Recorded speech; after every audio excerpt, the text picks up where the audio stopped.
En el corazón de Moscú, donde los rascacielos soviéticos se mezclan con los parques centenarios, existe un lugar que durante años fue sinónimo de terror. El Parque Vitsevsky, un vasto bosque urbano de casi 2.500 hectáreas, se convirtió en el escenario de una pesadilla que duró más de una década. Sus senderos solitarios, sus bancos ocultos entre los árboles y sus rincones apartados guardaban un secreto que las autoridades moscovitas tardaron años en descubrir. Mientras los ciudadanos paseaban y los niños jugaban, un depredador acechaba entre las sombras de este pulmón verde de la capital rusa. Su nombre era Alexander Pechashkin, pero el mundo lo conocería como el criminal del tablero de ajedrez y el maníaco del Parque Vitsa. Con 49 víctimas confirmadas y posiblemente hasta 60, este criminal ruso convirtió un pasatiempo intelectual en una metáfora macabra. Su objetivo declarado era llenar las 64 casillas de un tablero de ajedrez con una víctima en cada una. Pichushkin no solo buscaba causar daño, aspiraba a convertirse en el criminal más prolífico de Rusia, superando el récord de Andrei Chikatilo. Durante 15 años, entre 1992 y 2006, persiguió esta obsesión enfermiza con una determinación que horrorizó a toda una nación. El 9 de abril de 1974, en Mytishchi, una ciudad del distrito de Moscú en la Oblast de Moscú, Rusia, nació Alexander Pichushkin. Creció en las afueras de la capital soviética, en una zona donde los enormes complejos de apartamentos se extendían como colmenas de concreto albergando a miles de familias. Mytishchi, aunque técnicamente fuera de Moscú, funcionaba como una ciudad dormitorio donde los trabajadores vivían vidas rutinarias dictadas por el ritmo de las fábricas y el transporte público. En este entorno gris y monótono, el joven Alexander pasó sus primeros años, aparentemente indistinguible de los miles de niños que crecían en circunstancias similares. Desde temprana edad, Pichushkin mostró una fascinación intensa por el ajedrez, un juego profundamente arraigado en la cultura soviética donde los grandes maestros eran tratados como héroes nacionales. Sin embargo, mientras otros niños disfrutaban del aspecto social y competitivo del juego, Pichushkin desarrolló una relación obsesiva con el tablero que trascendía lo recreativo. El ajedrez se convirtió para él en algo más que un pasatiempo, era una forma de pensar, de planificar, de calcular movimientos con anticipación. Esta mentalidad estratégica, que en otro contexto podría haber sido una virtud, se transformaría eventualmente en la herramienta mental de un depredador metódico. La transición de la Unión Soviética a la Rusia moderna fue un periodo de caos que afectó profundamente a millones de personas, incluyendo al joven Pichushkin. Los años 90 trajeron consigo el desempleo masivo, la inflación descontrolada y una crisis social que destruyó las certezas con las que habían crecido generaciones enteras. En este contexto de desintegración social, Pichushkin se convirtió en un joven sin perspectivas claras, empleado como trabajador ocasional sin una carrera definida. La ciudad que lo rodeaba estaba demasiado ocupada sobreviviendo como para notar que, en los márgenes de la sociedad, se gestaba algo peligroso. En 1992, cuando Alexander Pechashkin tenía apenas 17 años, cometió su primer crimen, iniciando una carrera criminal que se extendería durante los siguientes 14 años. Lo que comenzó como un acto impulsivo se transformó gradualmente en un patrón calculado y repetitivo. El Parque Vitsevsky, situado en el suroeste de Moscú, se convirtió en su territorio de caza preferido. Este enorme espacio verde, con sus senderos serpenteantes y sus zonas boscosas apartadas, ofrecía el escenario perfecto para un criminal que necesitaba aislamiento y discreción. Pichushkin conocía cada rincón del parque como la palma de su mano. El modus operandi de Pichushkin revelaba una mente calculadora detrás de cada acto. Seleccionaba a sus víctimas entre las personas más vulnerables que frecuentaban el parque, personas sin hogar, ancianos solitarios e individuos con problemas de alcoholismo. Los atraía con la promesa de compartir una botella de vodka en un banco apartado del parque, una invitación aparentemente inofensiva en la cultura rusa donde beber en compañía es un acto social común. Una vez que las víctimas bajaban la guardia, el encuentro social se transformaba en una emboscada de la que no había escape posible. Con cada víctima, Pichushkin se acercaba más a su enfermiza meta de completar el tablero de ajedrez. En su apartamento, mantenía un tablero donde colocaba una moneda en cada casilla correspondiente a una víctima. Esta contabilidad macabra revelaba la naturaleza obsesiva de su comportamiento. No actuaba por impulso sino por un plan meticuloso que le daba estructura y propósito a su existencia. Afirmaba que sin los crímenes se sentiría como un fantasma, invisible e irrelevante. La violencia se había convertido para él no solo en un hábito, sino en la única forma que conocía de sentirse vivo y significativo. A medida que pasaban los años, la frecuencia de los crímenes se intensificó dramáticamente. Lo que inicialmente eran actos esporádicos se convirtió en una compulsión cada vez más difícil de controlar. Pichuskin comenzó a atacar con mayor regularidad, a veces con apenas días de diferencia entre una víctima y la siguiente. Su audacia crecía proporcionalmente a su sensación de invulnerabilidad. Años de impunidad le habían convencido de que jamás sería capturado.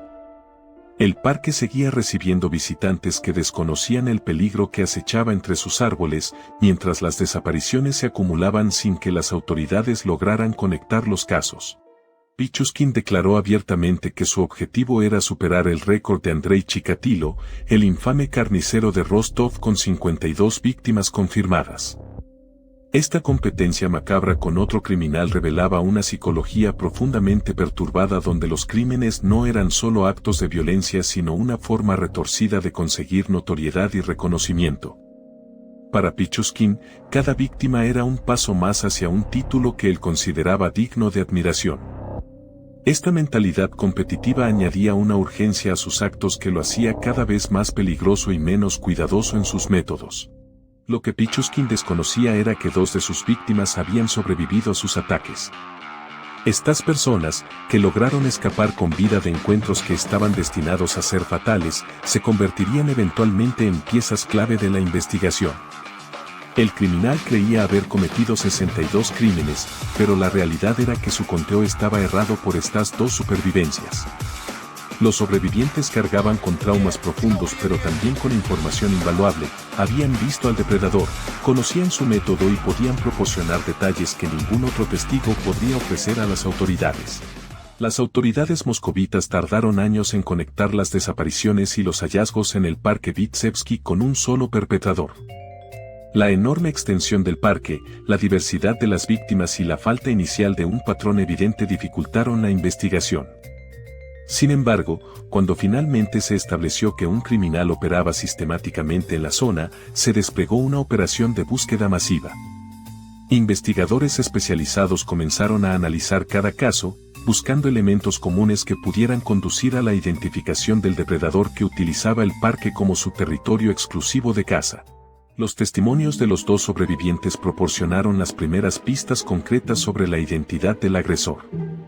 Sus descripciones, combinadas con el análisis de las cámaras de seguridad del metro cercano al parque y los registros de personas que frecuentaban la zona, permitieron a los investigadores elaborar un perfil cada vez más preciso.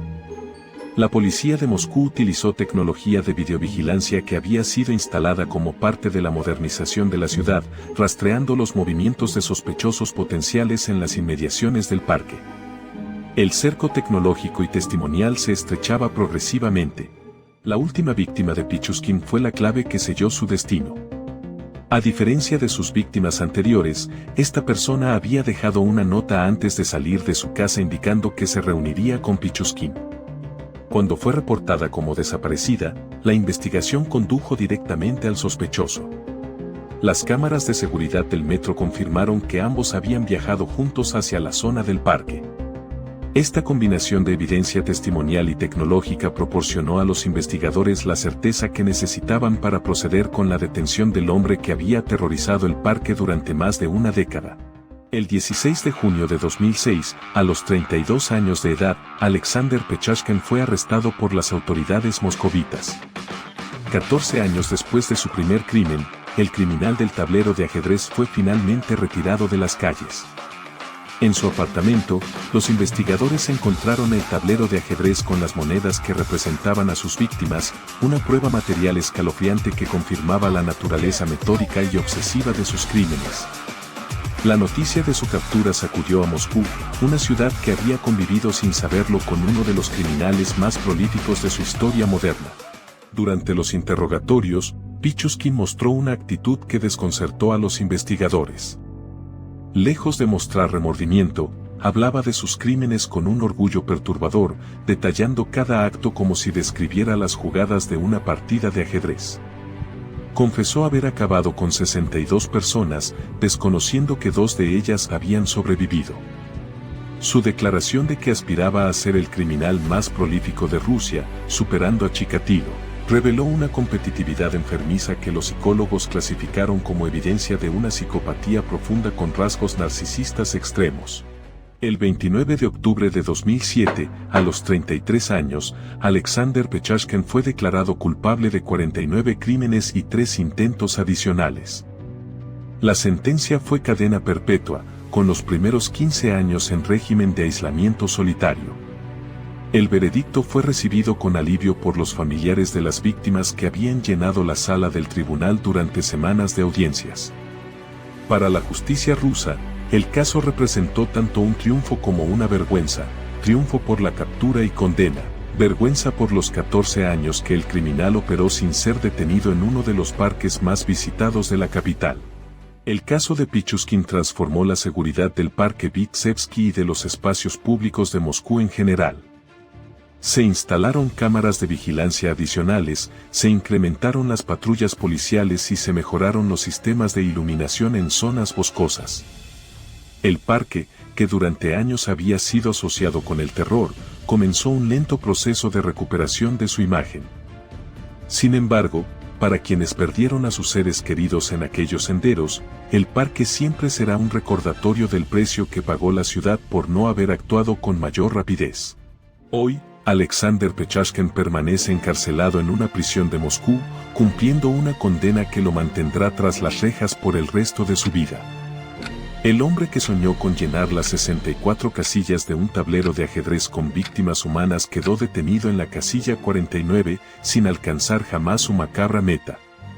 Su caso se estudia en academias de criminología como ejemplo de criminalidad obsesiva y competitiva, un fenómeno donde el criminal no actúa por impulso sino por un plan estructurado que le otorga un sentido retorcido de propósito y logro personal.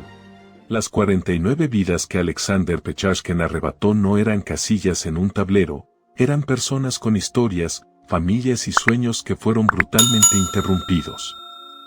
Detrás de cada número hay un nombre que merece ser recordado con dignidad, no como parte de la estadística de un criminal, sino como individuos cuya ausencia dejó un vacío irreparable en las vidas de quienes los amaban. La historia del criminal del tablero de ajedrez nos recuerda que la vigilancia comunitaria, la inversión en seguridad pública y la atención a las personas vulnerables no son lujos sino necesidades fundamentales de toda sociedad civilizada.